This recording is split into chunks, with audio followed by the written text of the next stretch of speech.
В России с 1 сентября стартовала программа «Пушкинская карта», о которой во время прямой линии с жителями страны заявил президент Владимир Путин. Накануне в Минкультуры Тувы руководители учреждений культуры обсудили готовность нового репертуара и техническую сторону вопроса. Ведь впереди театральные и концертные сезоны, посвященные столетию ТНР. Наша задача сейчас, каждый руководитель, который непосредственно с этим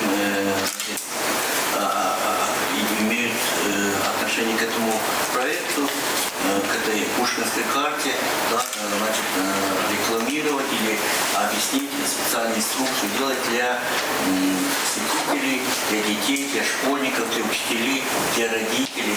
Вот тогда, согласно этого, конечно, мы выставили свои мероприятия, а чтобы в этих мероприятиях участвовали дети, приходили, посетили. С 1 сентября молодежь от 14 до 22 лет может по специальной карте посещать культурные мероприятия. На Пушкинскую карту будет зачислено 3000 рублей. Эти средства необходимо израсходовать до Нового года. А с 1 января 2022 года государство перечислит на эту карту уже 5000 рублей. Это довольно-таки интересная штука.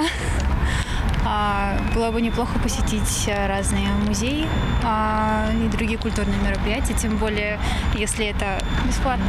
На самом деле очень рада, что узнала именно сейчас, как раз в октябре собиралась на концерт. Теперь это будет еще выгоднее. Очень здорово. Я собираюсь в Москву, поэтому, наверное, я буду пользоваться этой картой именно там. Ну и здесь можно, вот, театр. А вы? Да, вы сказали, что можно посетить музей, Эрмитаж в Петербурге. Я с радостью посещу. Нас зарегистрировали в школе, нам помогли. Да. Ты давно, да?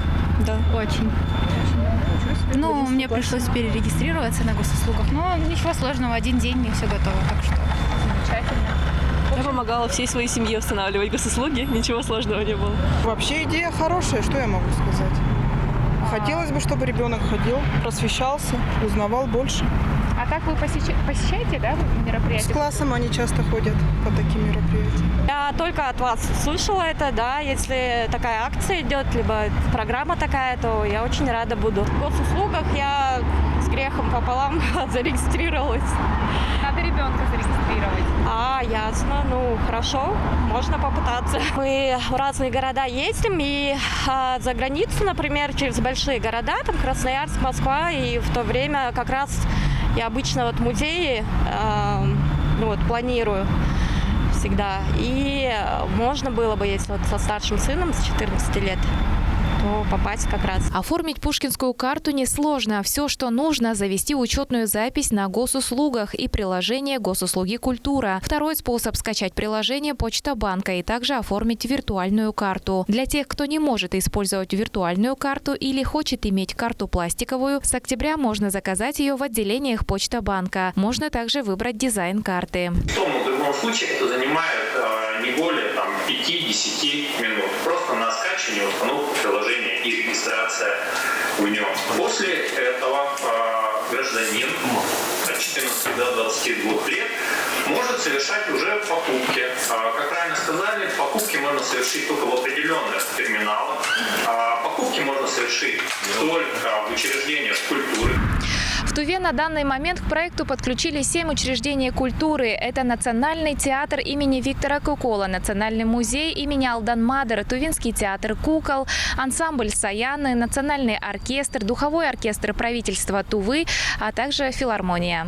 Мероприятие в рамках программы «Пушкинская карта» можно посетить не только в регионе проживания, но и во время путешествий по России. На сегодняшний день к программе подключилось около 1500 учреждений культуры из 85 регионов. Детям и подросткам и молодежи от 14 до 22 лет воспользоваться и украсить свой отдых. Вот такая возможность им предоставляется посетить разные культурные мероприятия в Туве. Мы несколько месяцев трудились, чтобы туда запустить мероприятия, зарегистрироваться во всех в операторах, чтобы вся эта система функционировала. 17 октября у нас будет открытие 53-го концертного сезона, который будет в Национальном театре. Это открытие сезона в честь столетия Тувинской Народной Республики. В этой программе открытие 53-го концертного сезона будут представлены в театрализованной форме музыкально-хореографические постановки, показывающие эпоху Тувинской Народной Республики. Это очень интересная программа, совсем новая, поэтому театр Саяны приглашаем всех зрителей посетить наш концерт. Участвуют в программе как государственные театры и музеи, так и частные. Проект президента – это поддержка театров с музеями в такое непростое время, как пандемия. И, конечно же, культурное просвещение молодежи. Айдана Холых, Буян Мангуш, Кузел Сарксарен, Тува 24.